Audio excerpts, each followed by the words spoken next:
Hey everyone, sigarme here. In today's video we are gonna talk about what came up in the latest update, namely the Spirit Blossom event, the facilities, and finally the mercenaries with the Mercenary Camp. I'll give my opinion on the update once we have reviewed everything, so hang in there.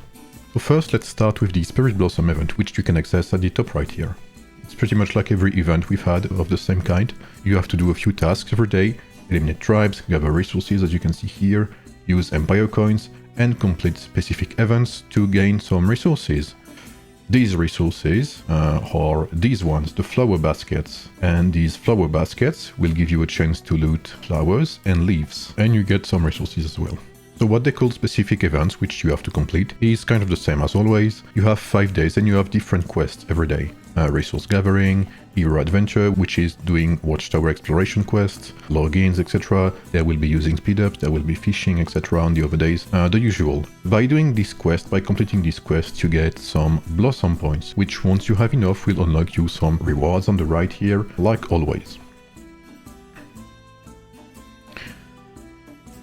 You also have this quest, this little minigame where you have to complete certain events, which will grant you these tokens here, 3, 4, 5, etc. Some rewards, some completion rewards, and you will get some more flower baskets by completing these.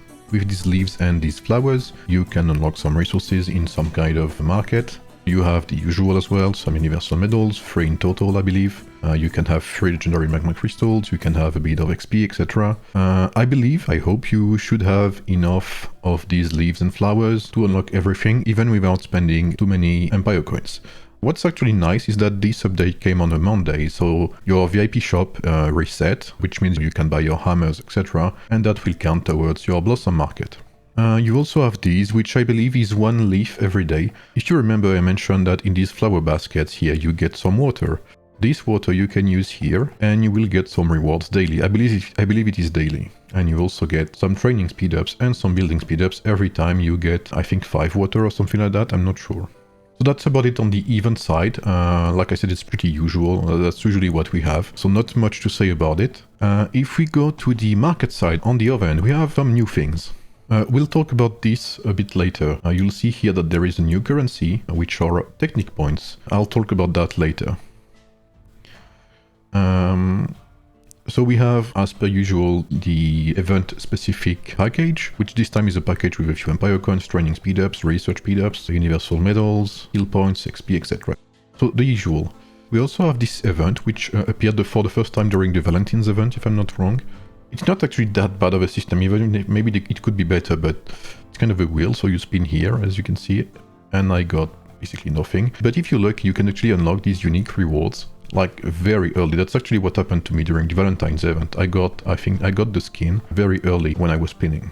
If you're unlucky and you want to unlock everything, you'll have to use 200 of these tickets, which is basically $170, something like that. A bit more if you're in euros like me. This one is a bit different. You have some magma crystals in there. So it's a bit more focused towards the gear side.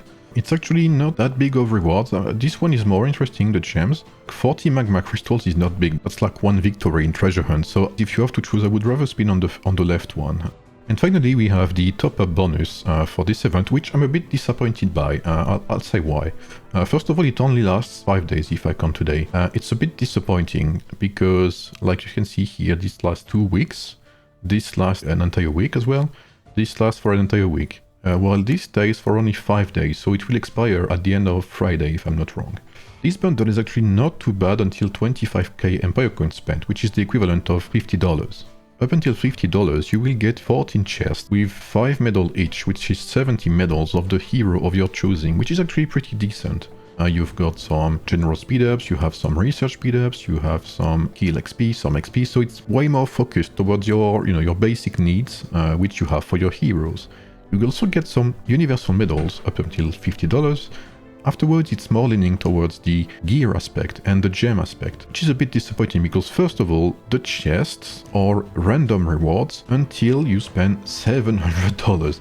Like only starting at $1k, you can choose actually what gem you want in the chest, which is crazy to me. And there's no universal medals past $50, which I think is a shame. So this top-up is actually pretty good if you're on the low spender side. I'll see later what I would advise you to get if you want to spend these $50. After that, it's okay because you can consider it as a free reward, not something you actually spend on specifically. But still, I think it could have been better. There's no skin as well, which is the first time there's no skin in such a top-up, which is partly why I guess I'm disappointed. If you actually want to spend these $50 to get these rewards, which I think are pretty decent, I would advise you to get this gear boost up until $20 included. Past $20 included, it's not worth it in my opinion. It becomes way less interesting, but up to $20 included, it's actually a pretty good reward for your gear. And I would also advise you to pick the Blossom language rewards, which are pretty decent.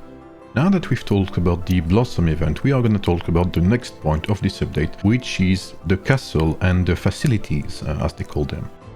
So first of all, the facilities and the castle as a whole is unlocked when your town center is level 26. So if you do not see anything at this point, it's because your town center is not level 26. So don't worry, it will be accessible to you in the future. So what actually is this Citadel facility? As you can see, it looks very much like a research tree.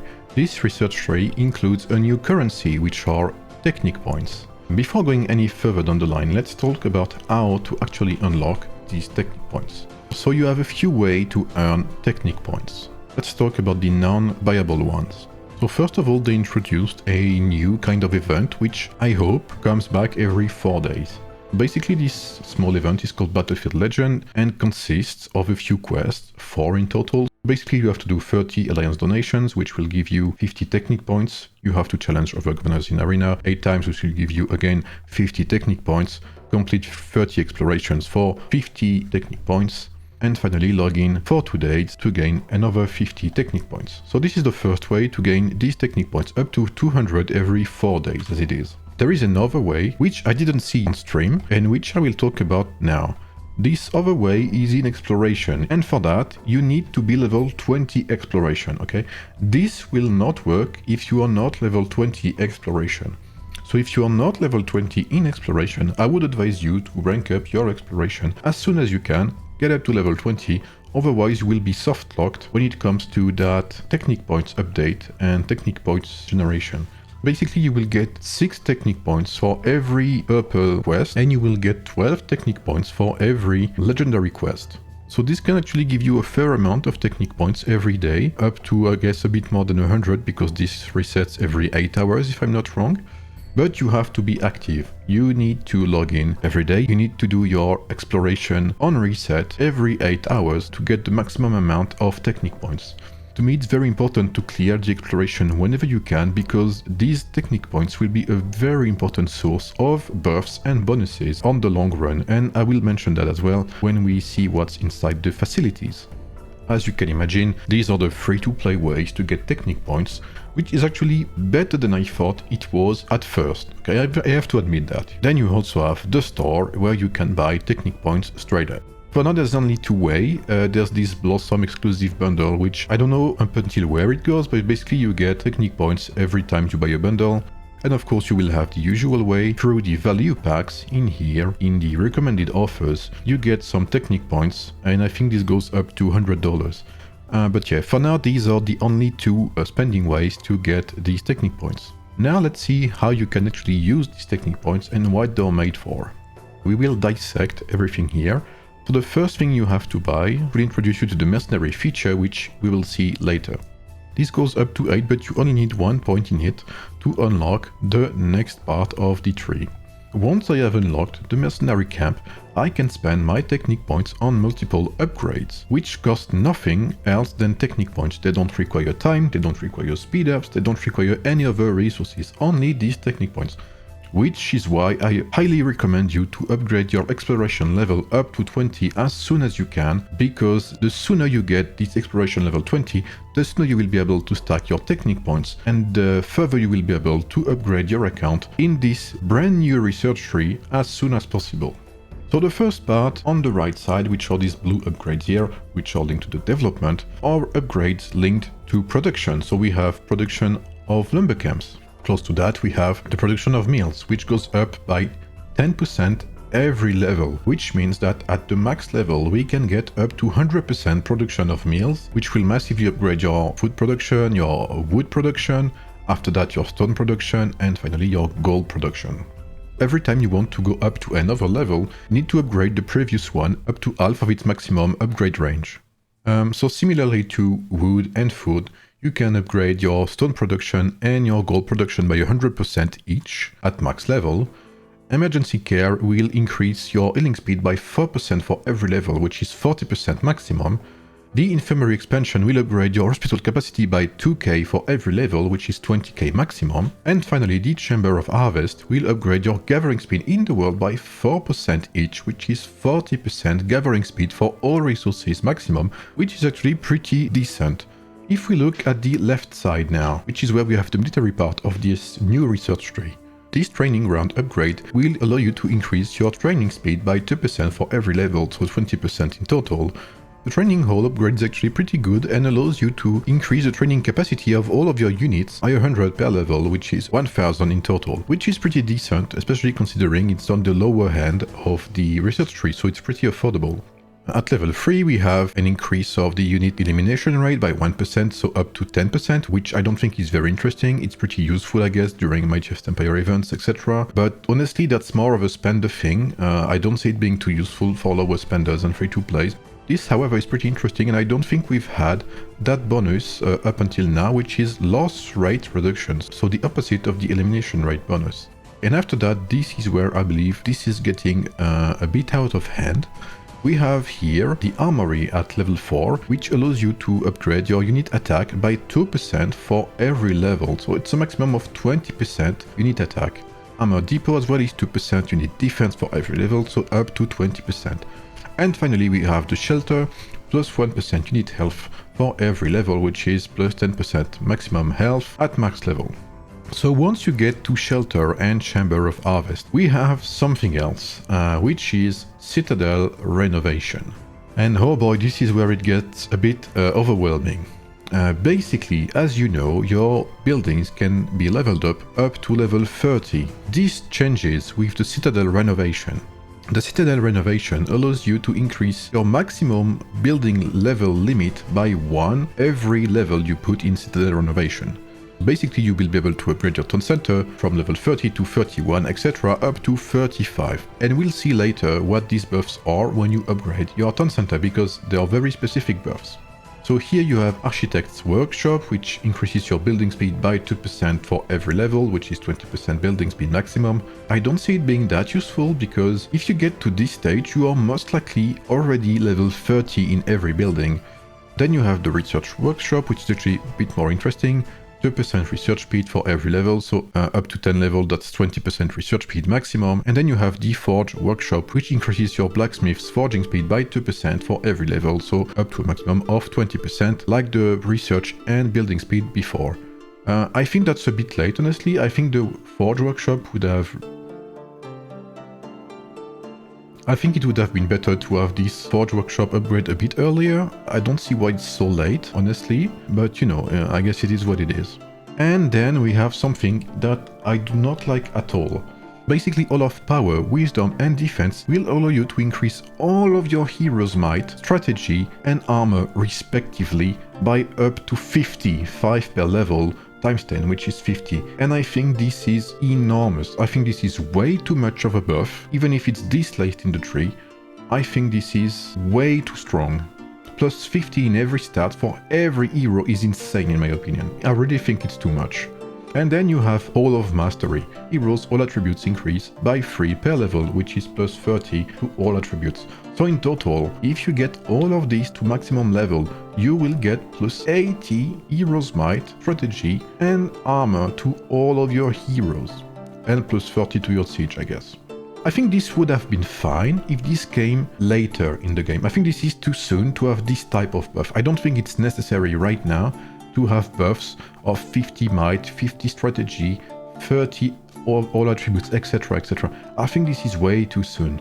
This, I'm not too bothered by it, like every development thing is not too bad in my opinion. Training hall, etc, I think is not bad. I think it's actually pretty decent to allow free-to-plays and low spenders to access training speeds and more unit training capacity early in the game. But starting at defense, attack and health, I don't think this is very necessary to add this to the game as it is right now. And especially starting at the Citadel renovation, we'll see what the buffs are and you'll understand my point. This is way too early to have this type of stuff. Another thing in this research tree, there is this little bar here at the top left, which as you can see has different levels and a few numbers. So what are these numbers? As you can see here, I'm roughly at 20 out of 25. So what does this mean? Basically every time you spend 10 technique points in this tree, you will get 1 point here in this bar. As you can see, I have spent 200 technique points to unlock the first mercenary, which gave me 20 points in this bar. So what does this bar give you on top of all of the bonuses you have done here?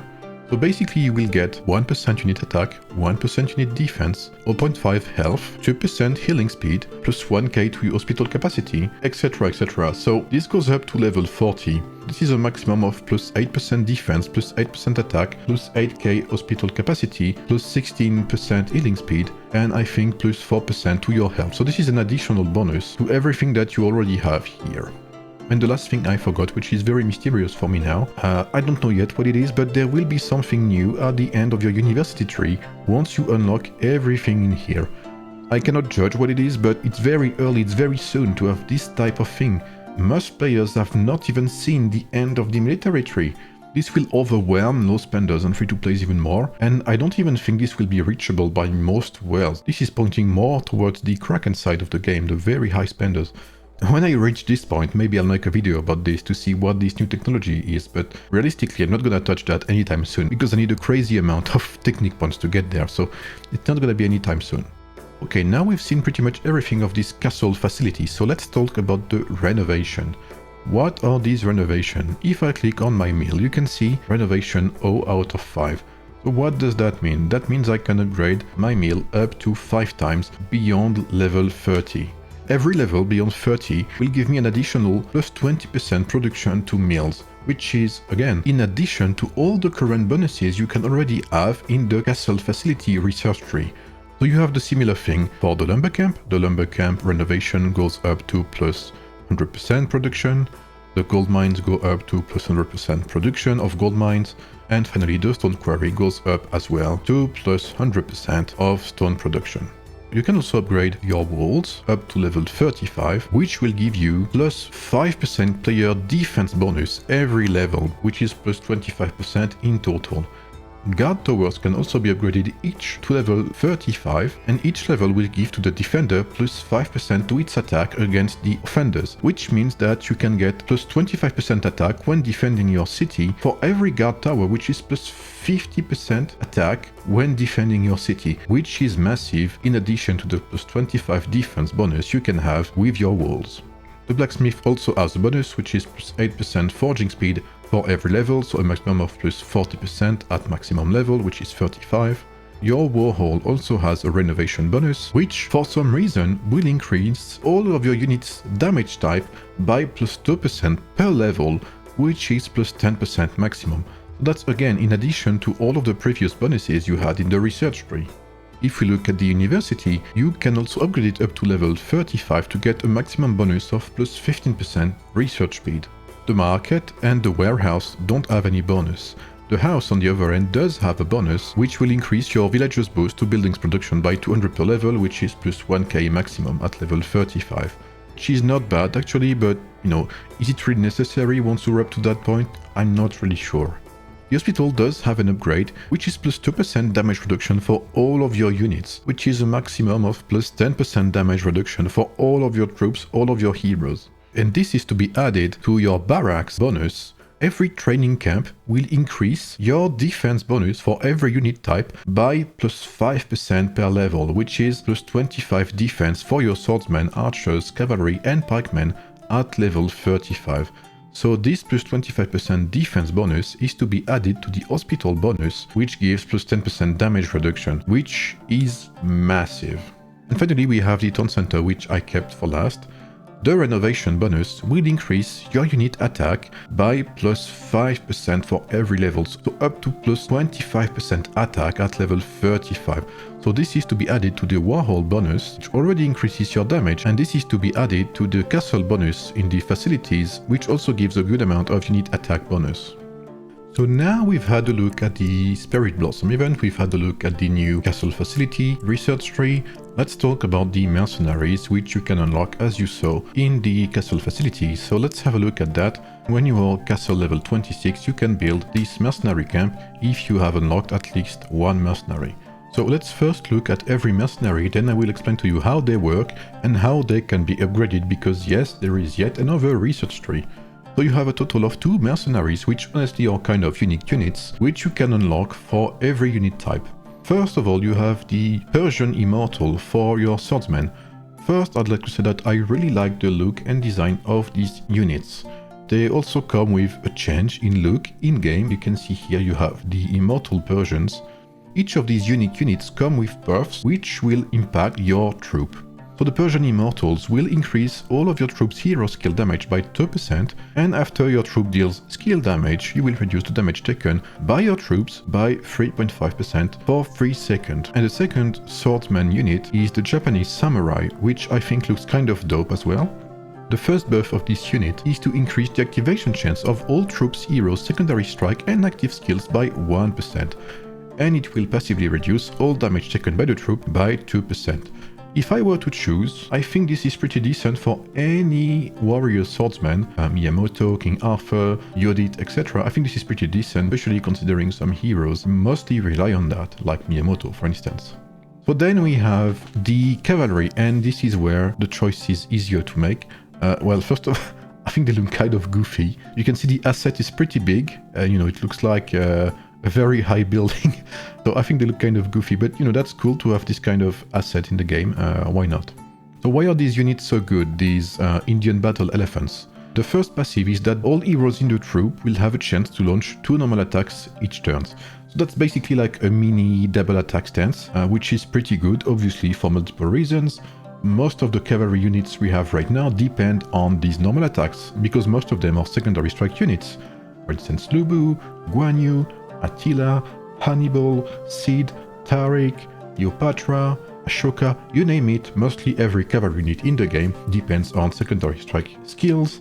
Most importantly, the second buff, which is fully armored, reduces skill damage taken by the troop by 4%. I think this is very high if you compare it to the Samurai, which was 2%. So they justify that by saying, here it's all damage taken by the troop. So it includes skills and normal attacks, right? When here they say reduces skill damage taken by the troop by 4%, they specifically say skill damage, meaning that this skill will not reduce normal attack damage. But why is this not important? Because the only unit to deal a very high amount of normal attack damage will be Lubu himself or Mulan most of the time. And most of the damage will come from skills anyway. So this is very big, and I think this is very unnecessary. I think this could have been 3%, this would have been way better, because this 4% damage reduction is way more interesting than you can have here with this 2% damage reduction from all sources. So this is yet another way to overbuff Lubu passively when he's already very insanely strong. This, I think, is a must-have on any cavalry you have until they introduce another cavalry which doesn't depend on normal attacks. Next we have the Byzantine Cataphract, and again this is very underwhelming compared to what we just saw. Increases all troops' hero skill damage by 2%. So again, they specifically say skill damage, and as we know, Lubu deals a pretty good amount of normal attack damage, so this will not be included in this buff. So you'd rather have this 5% chance to launch 2 normal attacks every turn. This is way more interesting. And you also have the chance to reduce all damage taken by your troops by 3.5% for 3 seconds every time you deal damage, every time you deal skill damage. For the pikemen, we have the Swiss pikemen, which I'm a bit disappointed by the look in-game, by the 3D assets, but it is what it is. When dealing turn-based passive damage, the troop ignores 2% of the enemy's troop defense, okay? Reduces all damage taken by the troop by 2%. While this looks interesting, I'm not sure this comes close to the next units we have, which are the Roman Centurions. The Roman Centurion, first of all, they look kind of cool. They will increase all of your troops' hero skill damage by 2%. And they will also reduce the damage you take by 3.5% for 3 seconds every time your troop deals skill damage. If you play Warrior Pac-Man, you play off passive skills, but they are still skills. And passive skills, when you are being swarmed, you can cast up to 1 counterattack per turn for every skill you have in your army, basically. So you basically spam your skills over and over again when you are Warrior Pac-Man, and especially if you're being swarmed. So I would pick Roman Centurion for Warrior Pac-Man as a first look at least. And again, this is way more interesting. Why? Because, like I said, you will basically cast a skill every second when you play Warrior Pac-Man. So you're 100% certain to reduce all damage taken by your troops by 3.5% for 3 seconds anytime, basically. So this buff will stay every time when you play Warrior Pac-Man. Then we finally have the archers, which are kind of funny because we have Egyptian chariot archers without a chariot. So, you know, that I found it kind of funny when I saw that.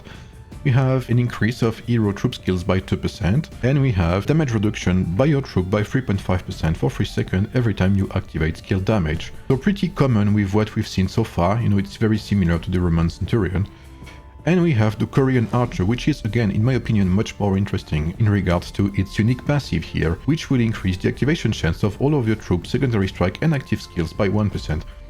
So it's interesting to say secondary strike and active skills because this will be activated basically by all current archers we know. So that would be Suleiman as well, Ramses is included in that, and that also includes Mulan, that also includes Bellevue, etc, etc. So this, in my opinion, is much more interesting, especially considering that secondary strike heroes have double attacks, so that's 1 extra % for every attack they have. So I would pick these Korean archers for every archer you play, basically whether you play tactician archer or warrior archer. I think this is much more interesting than its Egyptian counterpart. So that's about it for our introduction part for our mercenaries, which I think is a cool concept. I think unique units are something we needed in Age of Empires Mobile. Whether it needed to be introduced that way or not is another debate, but I really like the fact that we have some type of unique units. I like the efforts they make to try to get closer to the Age of Empires franchise. But I think there could have been other ways to do it, or at least other ways to introduce them and other ways to buff them as well, because we will see there is something else linked to these mercenaries. But first, how do they actually work? It's pretty easy actually. You can see it as kind of a skin for your troops. It's a very basic way to say it, but as you can see here I have my Korean archers and I can swap back either to, you know, Egyptian chariot archers if I want to, or I can just say I want to remove my Korean archers and I have a small cooldown before I can pick another mercenary. But basically what this is these Korean archers or these mercenaries as a whole will take your tier 6 or tier 7 or tier 5 troop bonuses and will add on top of them their own bonuses. So there are the bonuses which we have talked about, namely this, you know, this damage reduction, this extra activation chance, but these are not the only bonuses you can have, because yes, with the mercenary update you can actually kind of train super soldiers. It pains me to say, but I mentioned the mercenary techniques, which is another research tree, which comes in 2 parts, stage 1 and stage 2. This research tree is divided in 4, 1 for every troop type, and you can buff your mercenaries, specifically your mercenaries. So if you do not apply the mercenary skin to your troops, this will not be applied to your units. But if you do, this actually comes with multiple upgrades, which will tremendously buff your army. This is why I mentioned super soldiers. So basically for every troop type, you can increase your mercenary reduction to counter damage, which I think is enormous. You get 1.6% damage reduction to counter for every level up to 5, so that would be 8% in total. Up until now, the only way to get this bonus was through the gear, so this is actually a pretty decent buff. You also increase your archer damage. You also increase your damage you deal to the unit types you counter, so in that case, that would be swordsmen since I play archers. You also increase your health by yet another 1% for every level, so up to 5%. You can also increase your defense, and you can also increase your attack. So that's yet another way to upgrade your unit that is separate from the regular research tree you have in your university. You have an attribute overview here, so you can see every bonus you have. You can see my archer get reduced damage taken from cavalry because of these nodes they have started to upgrade. And you have these exact same nodes for cavalry, for pikemen and for swordsmen. So what actually is stage 2? To unlock stage 2 you need to unlock 70% of this whole tree here, of this whole stage 1 tree. And that's around, I think, 84 technologies that you need to upgrade here. And then you can get to stage 2 and upgrade, yet again, your units. And oh boy, does it buff your units. So it's basically the same buffs you had before, but multiplied by 50%. So here, instead of boosting your resistance to cavalry by 1.6%, it's by 2.4%, up to 5 times. I think we would have been fine with stage 1 for now. This stage 2 should have been in another stage of the game, basically, in my opinion. This, again, I think is way too early to have this type of overbuff to your units, because realistically, especially since all of these upgrades take 27 days to upgrade, each of them the first level, we would have been fine with just this for now. In my opinion, we could have waited for another big season or another big release, another big PvP event before having this stage 2 here. So to summarize, I think the concept is good, but I think this stage 2 should never have been introduced, never even shown, because as it is now, it is way too soon to introduce something like that with such big buffs. I think the biggest problem we have with this update is that whenever people think that they have successfully crossed one stair, you have 10 stairs that appear right in front of you. I cannot imagine myself pushing 27 days for every upgrade times 6, times 4, because it's for every unit type. Only these two here, cavalry and archer, is close to already 1 year if you don't count the embassy, etc. And that's not even counting rank 2, 3, and 5, etc. I really think that the concepts themselves are somewhat okay, but I think that the way they are introduced are overwhelming, and that's way too much at once. And that's way too much at once this early in the game. TLDR, I again very much like the concept itself.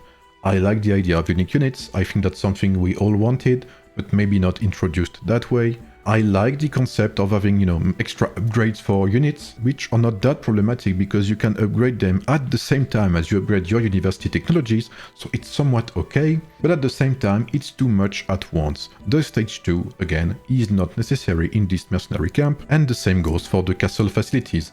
I like the idea of having buffs that increase your unit training speed and buffs that increase your training capacity this early in the facility, because I think we can all agree that we want to have more troops to be able to go all in Mightiest Empire events, we want more troops to be able to waste in PvP events, we want more of these troops, so this buff is okay to have, but everything else starting from the extra might, extra strategy, extra armor, renovation levels, I think that is a bit too early in my opinion. Maybe capping renovation level to 3 first and not adding anything below that, not the new research thing, etc. would have been fine, because this only speaks to a very small percentage of the player base.